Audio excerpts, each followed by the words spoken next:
Welcome to my channel. আজকে আমি তৈরি করে দেখাবো 10 মিনিটে থানকুনি পাতার বড়া। দেখুন, এগুলো হচ্ছে থানকুনি পাতা। আমি পাতাগুলোকে এভাবে বেছে নিয়েছি। আর এই থানকুনি পাতা ঔষধি গুণে ভরপুর। এই পাতার গুণাগুণ সম্পর্কে আমরা সবাই কম বেশি জানি। এই পাতাগুলি দিয়ে আমরা বিভিন্ন ধরনের রান্না করে খেয়ে থাকি, যেমন ভাজা, ভর্তা, ঝোল, বাটা ইত্যাদি।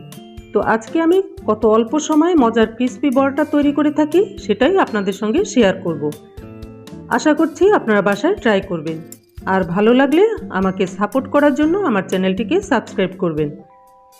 পাতাগুলিকে আমি ভালোভাবে ধুয়ে এভাবে কুচি কুচি করে কেটে নেব।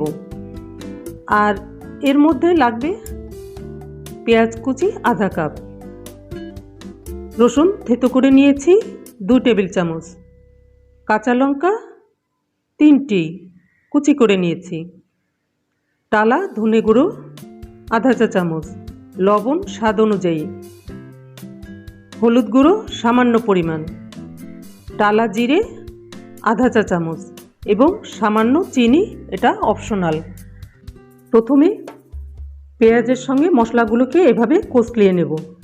যখন পেঁয়াজটা নরম হয়ে আসবে তখন এর সঙ্গে কুচানো পাতাগুলো মিশিয়ে আবারও কষলিয়ে নেব।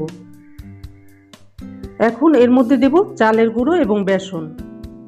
আমি চালের গুঁড়ো এবং বেসনটাকে 2-3 বারে অল্প অল্প করে এর সঙ্গে মাখিয়ে নেব। আপনাদের কাছে বেসন না থাকলে মসুরির ডাল, ছোলার ডাল, বুটের ডাল এগুলোকে আধা ঘন্টার মতো ভিজিয়ে রেখে ব্লেন্ডারে ব্লেন্ড করে অথবা শিলপাটায় বেটে নিতে পারেন।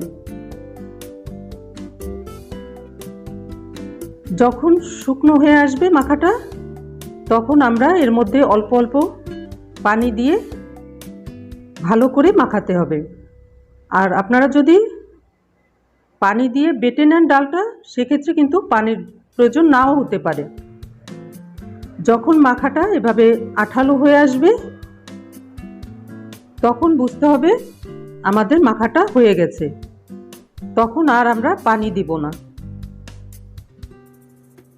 এই থানকুনি পাতা আমাদের শরীরের পেটের সমস্যা দূর করে, এছাড়া ছোটদের বুদ্ধি বিকাশেও সহায়তা করে। এই থানকুনি পাতার বড়া এভাবে তৈরি করে খেলে সবাই খুব পছন্দ করে খাবে। এই বড়াটা গরম ভাতের সঙ্গে একটুখানি আচারের তেল দিয়ে খেতে দারুণ লাগে। এছাড়া বিকেলে চায়ের টেবিলে তো কথাই নেই, মুহূর্তের মধ্যেই শেষ হয়ে যাবে। বাচ্চা বুড়ো সবাই খেতে পছন্দ করবে, বুঝতেই পারবে না এটা থানকুনি পাতার বড়া। দেখুন, এভাবে যখন মুঠো হয়ে আসবে তখন বুঝতে হবে মাখাটা হয়ে গেছে। এখন আমরা 5 মিনিটের জন্য রেস্টে রেখে দেব, কারণ এর থেকে কিছুটা পানি বের হবে এবং সফট হয়ে আসবে। এবার 5 মিনিট পরে ফিরে আসলাম। মিডিয়াম জালে বড়াগুলোকে ভেজে নেব। আমরা এখন একটি ফ্রাই প্যানে পরিমাণ অনুযায়ী তেল দিয়ে আমরা বড়াগুলোকে এভাবে শেপ দিয়ে তেলের মধ্যে দিয়ে দেব। যখন দেখব বড়াগুলির এক সাইড বাদামি হয়ে আসছে তখন বড়াগুলিকে উল্টিয়ে দেব।